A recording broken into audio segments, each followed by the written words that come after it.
भाइहरूलाई देखेर खुसी लाग्यो। कस्तो छ त प्रवासको कामदाम र जिन्दगी? जिन्दगी सोचे जस्तो रहेनछ विदेशमा।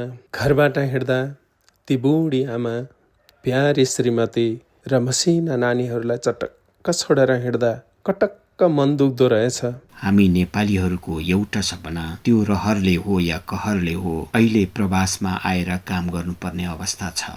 अनेकौं बाधा र अडचनहरूलाई सामना गर्दै तपाईहरू जुन देशमा काम गरिराख्नु भएको छ, त्यो देशमा काम गरिरहेका नेपालीहरू र तिनीहरूको सुख दुःखको एउटा साझा चौतारी प्रवासी नेपाली मञ्च हो। त्यति मात्र नभएर हामी सबै नेपाली दाजुभाइ दिदीबहिनीहरूका सिप, दक्षता, अनुभव र समृद्धिलाई नेपाल भित्र्याएर नेपाल र नेपालीको मुहार फेर्ने प्रवासी नेपाली मञ्चको मुख्य उद्देश्य हो। त्यसैले आउनुहोस् हामी सबै प्रवासी नेपाली मञ्चको झण्डामुनि एकताबद्ध भएर अघि बढौं र नेपाल र नेपालीको मुहारमा उज्यालो ल्याउँ।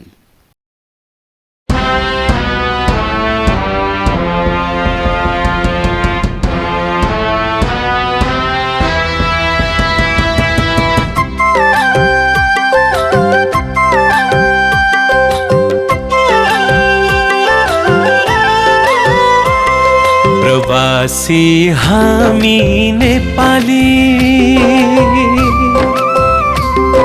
जननी हाम्रो नेपाल। प्रवासी हामी नेपाली, जननी हाम्रो नेपाल। प्रवासी हामी नेपाली, जननी हाम्रो नेपाल। सुन्दर शान्त पवित्र भूमि, सभ्यता विशाल। सुन्दर शान्त पवित्र भूमि, सभ्यता विशाल। प्रवासी हामी नेपाली, जननी हाम्रो नेपाल। सुन्दर शान्त पवित्र भूमि, सभ्यता विशाल। प्रवासी हामी नेपाली।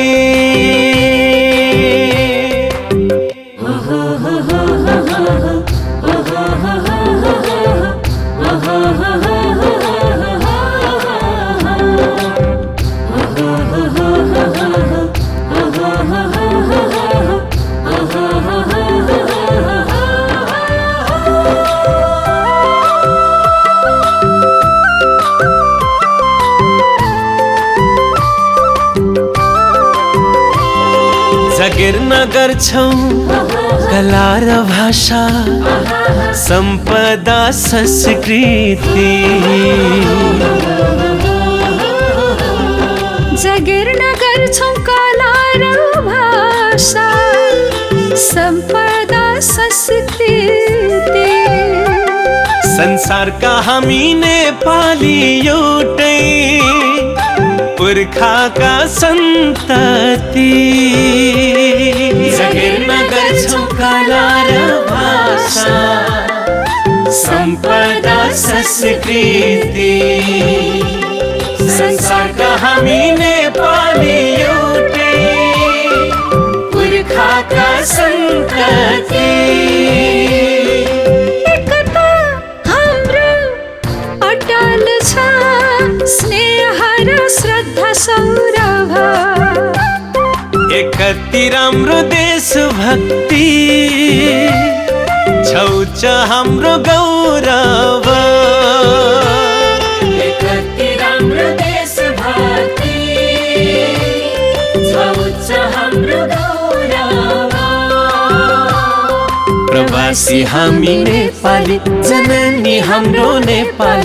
सुन्दर शान्त पवित्र भूमि, सभ्यता विशाल। प्रवासी हामी नेपाली।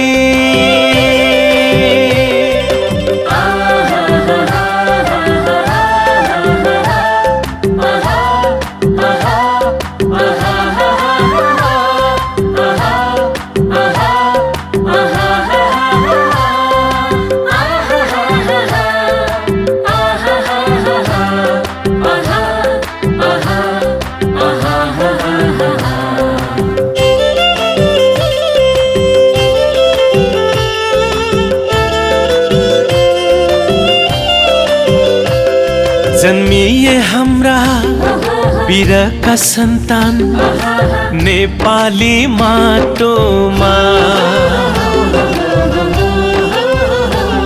जन्मिए हाम्रा वीरका सन्तान नेपाली माटोमा विश्वमा गौरव गरेर आफ्नै हिँड्ने छौ बाटोमा जन्मिए हाम्रा वीरका सन्तान नेपाली माटोमा विश्वमा गौरव गरेर आफ्नै हिँड्ने छौ बाटोमा संकल्प एउटै उद्देश्य साल्छ केही सेवा गर्न जाऊ नेपाल आमाको पवित्र काखमा आएर मर्न पाऊ नेपाल आमाको पवित्र काखमा आएर मर्न पाऊ प्रवासी हामी नेपाली जननी हाम्रो नेपाल सुन्दर शान्त पवित्र भूमि सभ्यता देश प्रवासी हामी नेपाली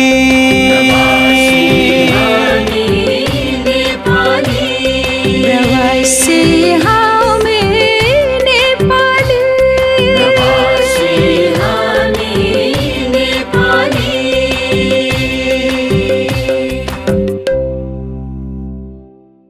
प्रवासी नेपाली मञ्च सम्पूर्ण नेपालीहरूको हर सङ्कटको साथी, हरदम सहयोगी र भरपर्दो सारथी पनि हो।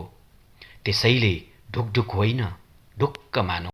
हामीले आर्जन गरेका हाम्रा ज्ञान, सिप, अनुभव र समृद्धिलाई नेपाल भित्र्याएर नेपाल र नेपालीको मुहारमा उज्यालो ल्याउनु प्रवासी नेपाली मञ्चको अर्को मुख्य उद्देश्य हो।